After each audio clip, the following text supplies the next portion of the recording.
can the Department of Agriculture confirm that it will impose a countrywide poultry ban from Brazil, which is our top meat supplier, which how it will affect our the prices and supply of processed meat products? Well, basically, tinamaan sila ng bird flu, no?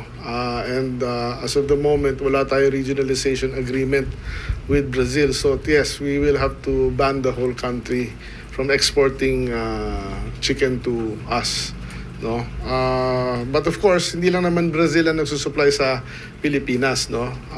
Maraming nagsusupply ng frozen chicken to the Philippines. So magda-divert lang ng market.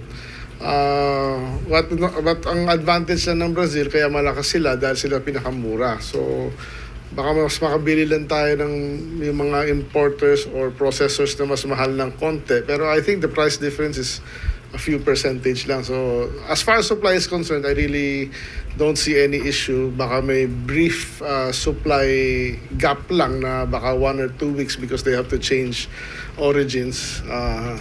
But in general, I don't see any issue because even our local poultry industry is medyo maganda ang production eh. So wala masyado ako nakikita issue.